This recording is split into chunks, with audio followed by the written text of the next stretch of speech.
So these are my second round predictions for the Hooping Darts Championship, which takes place tonight. So yes, let's straight into it. Starting off then with Dirk van Dijvenbode against Darryl Durney. I done for Dirk to win 10 sets against Darryl Durney. Obviously his first 10 years this time, not first to six. So it's an under format this time in the second round. I think Darryl Durney will make it a strap, won't he? Darryl Durney, he'll make it a strap of a game, but I think Dirk is now starting to get back to the form we know Dirk about. And Dirk, if only Dirk got rid of his weaknesses, I actually think Dirk would be a potential number one, to be honest with you. So I don't for Dirk van Dijvenbode to win 10 sets against Darryl Durney. And I just think Darryl Durney, he always seems to knock out a top player, doesn't he? And then get knocked out in the next round. Up next then, Wayne Searle against Hugh Woodhouse. Wayne Searle did a job on Wayne van Barneveld. Hugh Woodhouse, good performance from him, beating, of course, the former champion, Watt Smith. Beating the former champion, Watt Smith, of course. And yeah, I fancy Woodhouse. Do fancy Woodhouse for this game. I don't think Wayne Searle's all of that, to be honest with you. I think it's a winnable game for Woodhouse. And I'm going for Hugh Woodhouse to win 10-7 against Wayne Searle. I mean, Wayne Searle is not consistent enough for me. Up next then, Michael Smith against Richie Edhouse. Of course, Michael Smith knocking out Dave Chisnell. Yeah, let's be real, not really a shock, is it? Dave Chisnell is a prize made, and Dave Chisnell persistent in the PDC rankings is so fake, in my opinion. I don't know how Dave Chisnell's in the top 8, because he does nothing in the TV tournaments, as always. Michael Smith is against Richie Edhouse. Richie Edhouse, who put in probably the performance of the tournament so far in his win against Sharon Van Veen. And I'm going to go for Richie Edhouse to, again, get the win over Michael Smith. Again, I don't think Michael Smith is beatable, Michael Smith, for me. I think Michael Smith's beatable for Richie Edhouse. So I'm going to go for Richie Edhouse to win 10-7 against Michael Smith. Michael Smith, again, inconsistent. And Richie Edhouse playing the best start of his life this year, isn't he? So I'm going to go for Richie Edhouse to win 10-7 against Michael Smith. The tie of the round is, of course, Mike van Duren against Darry Anderson. I have done for Mike van Duren just to edge Darry Anderson now at 10-8. I think it could be a classic, another classic between the two of them. As well. Van Duren may be looking at this tournament thinking, you know what, I may as well take this tournament seriously and get back to winning majors then. Get back on the winning major step. Van Duren, 181, still one of the best players in the world, isn't he? Mike van Duren when he's on form. But it's a hard game, that one, Van Duren Anderson, because will Darry Anderson back it up? Will Darry Anderson back up his win against Stephen Bunton? Because Darry Anderson didn't do that in the 4-3 when he knocked out Michael Smith, did he? So that's why I don't think Darry Anderson will win. But I think Darry Anderson, it will be a close game between the two of them.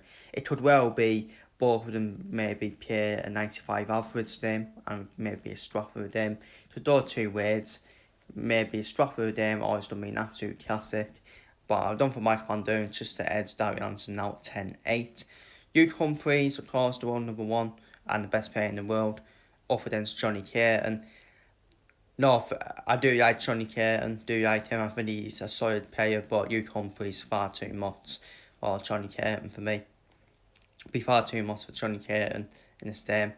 And even if Humphreys does drop his level, I still think he beats Caton for me. So 10-4 win for Hugh Humphreys. James Wade up against Jermaine Wattimena. Jermaine Wattimena, the contour of Peter White, of course, the defending champion. I don't know how Peter White won this tournament last year because he was so out of form, and he still won it with his out of form as well. But yeah, the evidence is there for Peter White. I think he was finished. I think he was finished in total years though, in my opinion. James Wade, getting back. James Wade's in form, isn't he? He's in form, James Wade. James Wade is targeting to get back into that top 10. Isn't he the machine, James Wade? And yeah, I think James Wade will get the job done over Wattimena. I think Watamina, for me, don't be too harsh to him, but I think he had a nice game against that out of form Peter White. So I don't for James Wade to win 10-6 against Ray Watamina, but Watamina's been playing good darts, to be fair. Been playing good darts, but yeah, James Wade, I think he gets the job done against Watamina. Up next, the Contour Group, Andrew Dildon, up against Ricardo Petresto. I don't know why people saying it was a shock that Dildon not getting it out. What, it was a shock? How? Andrew Dildon's a major winner. And I'm pretty sure Andrew Dildon's quite close to Pauls in the PDC one-tins as well. So they're not far away from each other, are they? So not really a shock for me. And he's been knocked out in the first round of the World Mass PA, World Grand Prix and Hooping Darts Championship. But you know who's beating him? Mike van Derwen in the World Mass PA, Walt Watts in the World Grand Prix. Walt Watts, who's a multiple major winner, Mike van Derwen, who's probably the second greatest darts player of all time, and Andrew Dildon, who's a major winner, who's won the same amount of trophies as Hugh. Makes no sense. Why are people saying it's a shock when it isn't? It isn't a shock for me. But yeah, what a performance. But still a great performance from Andrew Dildon though in that game. Takes on Ricardo Petresto, who beat Damon Hetzer, of course, Ricardo Petresto in quite a close game. Very close game, of course. Again, it's a tough one, ain't it, Dildon Petresto? I think both of them are two solid players, Andrew Dildon and Ricardo Petresto, both solid players for me.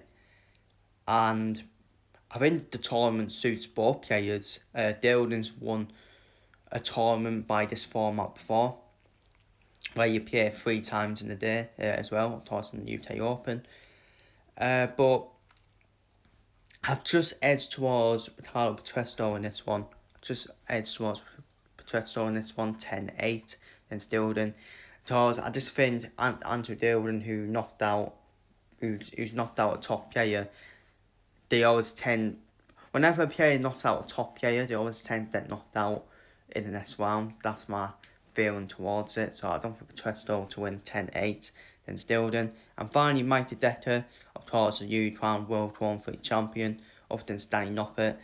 What phase is Mighty Decker in? Yeah, what phase is he in? But yeah, my opinion, I think Mighty Decker is far too much for Danny Noppert. I think he'd be far too much for Danny Noppert, Mighty Decker. Then it would be a solid game between the two players, but I think Mighty Decker be far. I think he's just the better player at the moment, far better player, and of course recently World Grand Prix champion. And for Mighty Decker to win 10-5 against Danny Noppert. So feel free to leave your predictions down below in the comments. Take care, stay safe, so yeah, and I will see you all for the quarterfinals, semi-finals and final tomorrow. Predictions.